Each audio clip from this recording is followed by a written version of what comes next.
बघा मी हेच सांगितलेलं आहे, काँग्रेसचं असो की भाजपचं असो, जे कोणी महाराष्ट्र विरोधी असतील त्यांच्यावर कारवाई झाली पाहिजे. मुंबई केंद्रशासित करण्याचा जो काही भाजपच्या पण मनात होता आणि आता ह्या आमदाराच्या मनात आहे, हे आधीपासून आहे. पण मुंबई ही मराठी माणसांनी लढवून मिळवलेली आहे. आणि मी आधी पण आधी पण सांगितलेलं आहे की पहिली गोष्ट म्हणजे बेळगाव हे केंद्रशासित झालंच पाहिजे. तिथे मराठी माणसावर जो अन्याय होतोय ते चुकीचं आहे. ते आणि काँग्रेस समज दिली पाहिजे ना, कुठच्याही पक्षाची असो ते.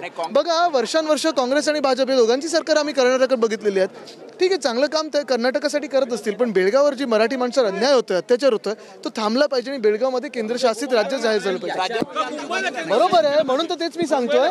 मला माहिती आहे की काँग्रेसची भूमिका नाहीये आणि म्हणून त्याला समज द्यावी. मुख्य गोष्ट हीच आहे, कुठच्याही पक्षाचे असतील त्यांना समज देणं गरजेचं आहे.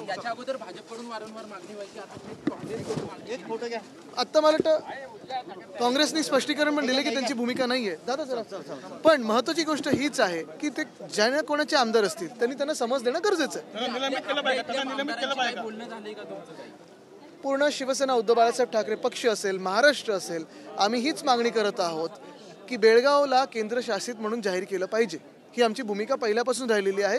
तिथे काँग्रेसची पण सरकार होती, भाजपची पण होती, पण मराठी माणसावर अन्याय काही थांबत नाही. त्यांनी समज द्यावी आणि काँग्रेसने देखील स्थानिक तिकडच्या जे काही युनिट असेल, जे सत्तेत आहे, त्यांनी देखील हे अत्याचार थांबवणं हे गरजेचं आहे, रोखणं गरजेचं आहे.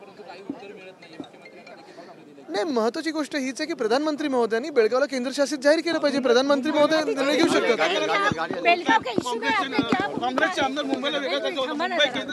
ऐका, तिकडे एका आमदारांनी आता भूमिका मांडलेली आहे आणि त्या आमदाराला आम्ही समज द्या ही अशी भूमिका मांडली. नक्की केलं पाहिजे. हिंदी में भी यही कह रहा हूँ मैं, लेकिन आज यही हम कह रहे हैं कि आज जो संविधान का अपमान हुआ है उसके खिलाफ हम रास्ते पे है.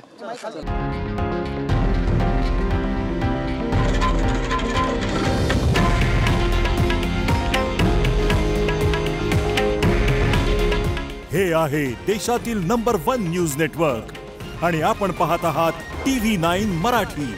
काळजी तुमची, हित महाराष्ट्राचं.